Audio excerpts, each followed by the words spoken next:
could be us. So back to what I was saying. Could be us.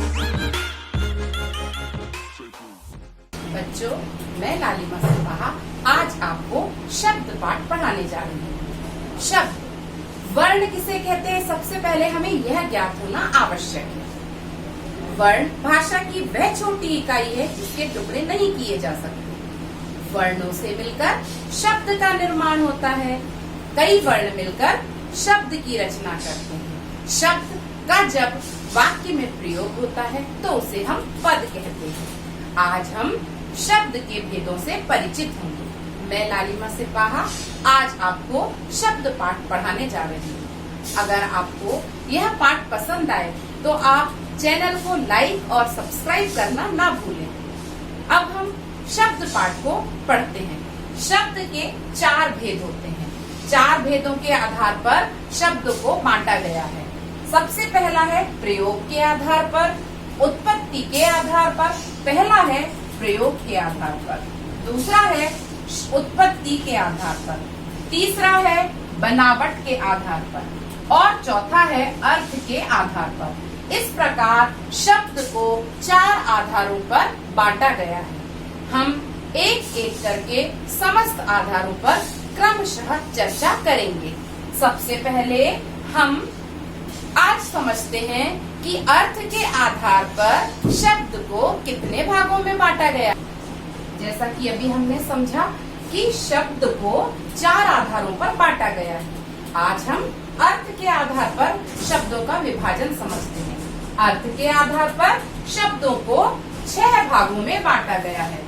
पहला है पर्यायवाची शब्द, दूसरे हैं विलोम शब्द, तीसरे हैं अनेकार्थी शब्द, चौथे हैं श्रुति सम भिन्नार्थक शब्द, 5वें हैं सार्थक शब्द और 6वें हैं निरर्थक शब्द। इस प्रकार अभी हम सबसे पहले अर्थ के आधार पर पर्यायवाची शब्दों के बारे में ज्ञान प्राप्त करेंगे।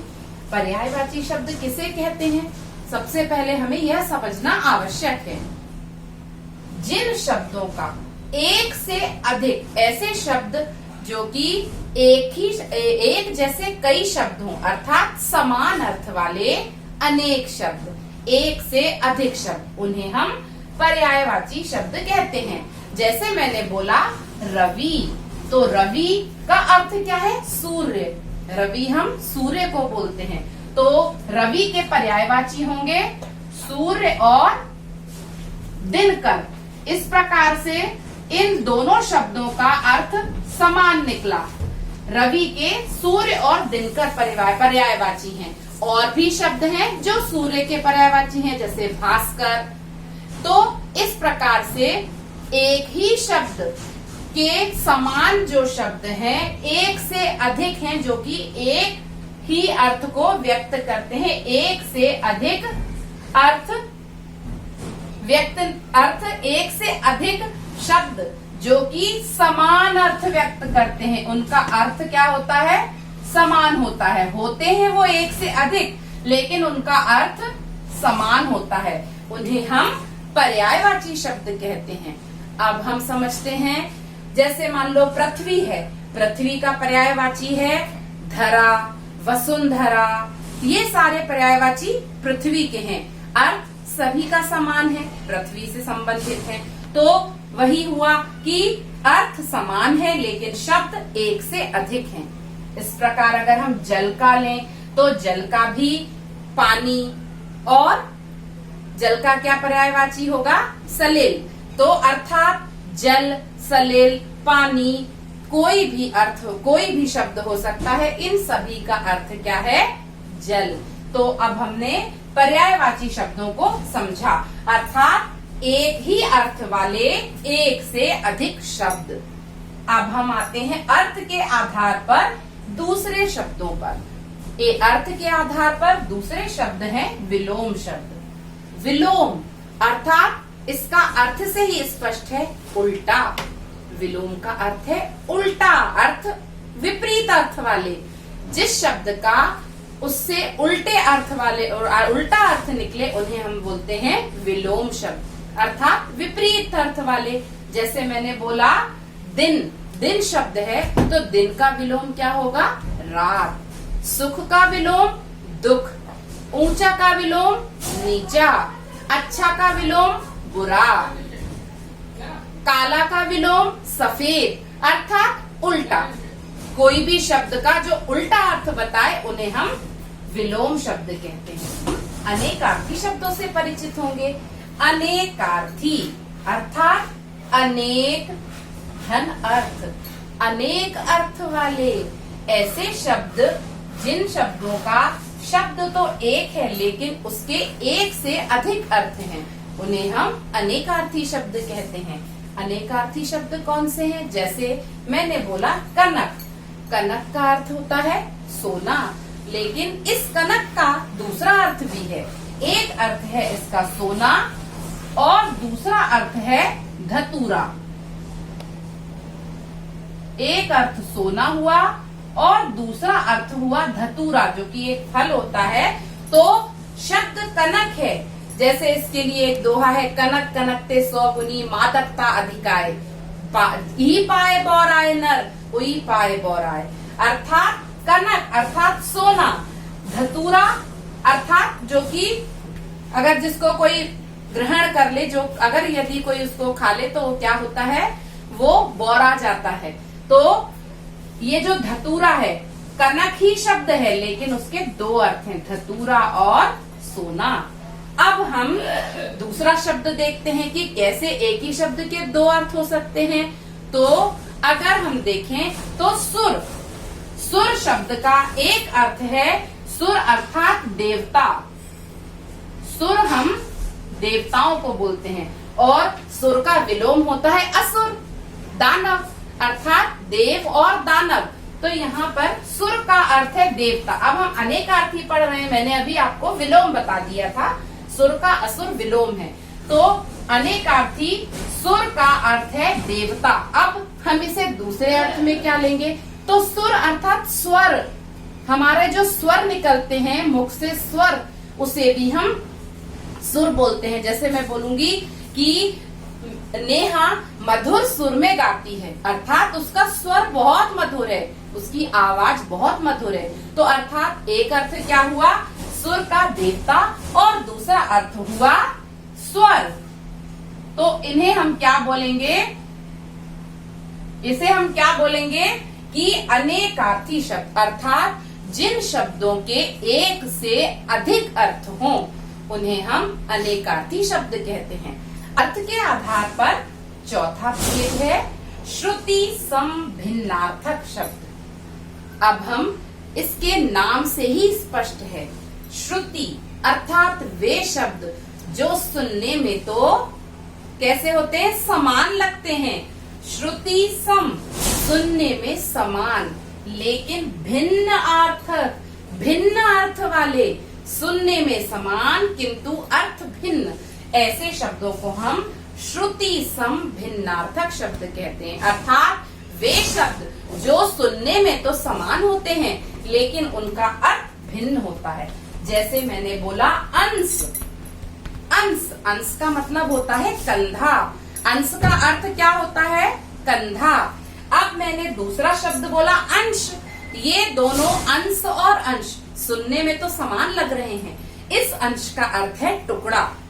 जैसे मैंने बोला अंश तो कंधा से तात्पर्य है, लेकिन मैंने बोला अंश, मुझे कुछ अंश चाहिए। मैंने आज पुस्तक का के पाठ का एक अंश पढ़ा, अंश पढ़ा यानी एक भाग पढ़ा, टुकड़ा भी अंश है और भाग भी अंश है। अर्थात सुनने में समान लग रहे हैं अंश और अंश, लेकिन उनका अर्थ भिन्न है। अर्थात श्रुति सम सुनने में समान और भिन्नार्थक भिन्न अर्थ वाले, श्रुति सम भिन्नार्थक शब्द। अब दूसरा जैसे हम देखते हैं अन्न, अन्न अर्थात अनाज, जो कि खेतों में हमारे किसान बहुत ही मेहनत करके उपजाते हैं, उसे हम क्या बोलते हैं? अन्न। कि हमारे खेतों में तो अभी अन्न भरा पड़ा है, गोदामों में अन्न भरा पड़ा है, ढेर सारा अन्न है, तो अन्न का अर्थ है अनाज। अब आपको दूसरा शब्द देखिए, श्रुति सम यानी सुनने में समान, अन्य, अन्य मतलब अन्य का अर्थ है दूसरा। अभी मैंने बताया खेतों में अन्न भरा पड़ा है। अगर हम दुकान पर लेने गए सामान, मैंने बोला मुझे अनाज में से गेहूं और गेहूं के अलावा कोई अन्य अनाज प्रदान करें। अन्य अर्थात दूसरा। अन्य का अर्थ क्या हुआ? दूसरा। तो पहला अन्न हुआ अनाज और दूसरा अन्य हुआ दूसरा, अर्थात श्रुति सम, सुनने में समान और भिन्नार्थक, भिन्न अर्थ वाले।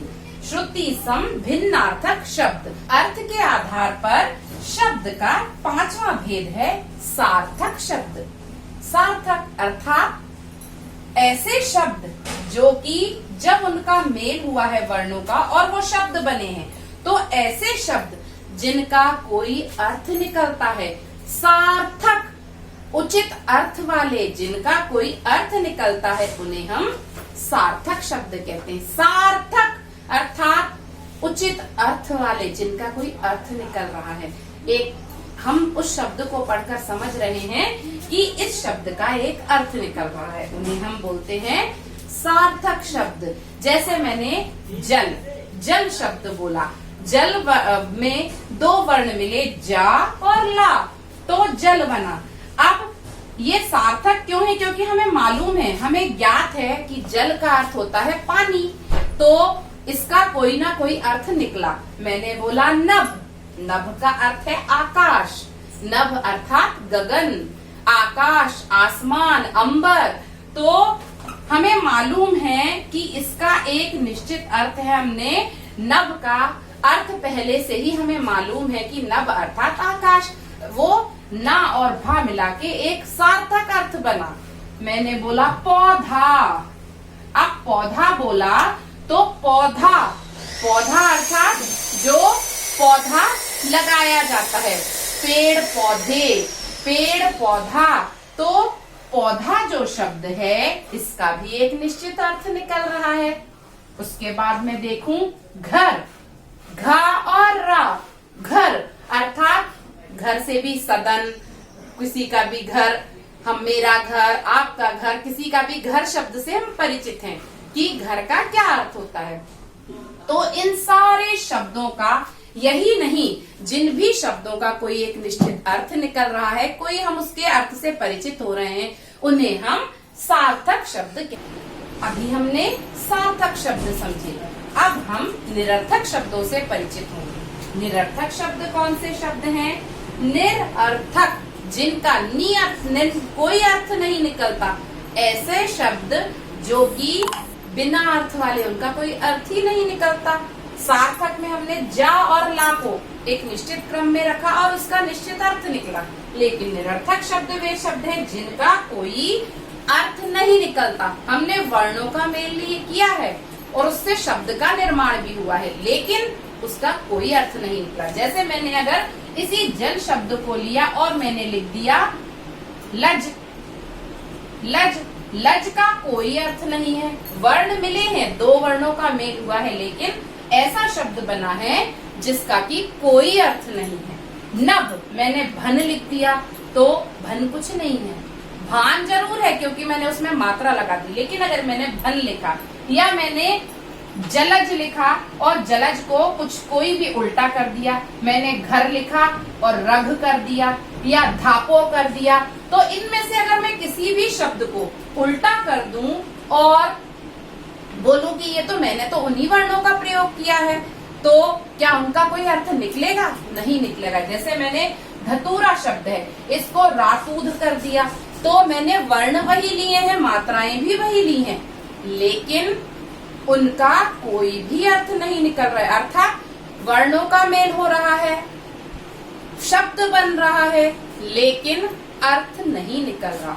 तो ऐसे शब्द जिनमें कि वर्णों का मेल तो हो रहा है, लेकिन उनका कोई भी अर्थ नहीं निकलता, उन्हें हम निरर्थक शब्द कहते हैं। अब मैं उनमें कोई भी शब्द ले सकती हूँ, लज, वीथ, प्री, विर, सूर्य का, दिनकर का, रक, नदी, नमाज, कुछ भी शब्द हम ले सकते हैं। इस प्रकार हमने अभी अर्थ के आधार पर शब्दों के विभाजन को जाना। पहले है पर्यायवाची शब्द, दूसरे हैं विलोम शब्द, तीसरे हैं अनेकार्थी शब्द, चौथे हैं श्रुति सम भिन्नार्थक शब्द, पांचवे हैं सार्थक शब्द और छठवें हैं निरर्थक शब्द।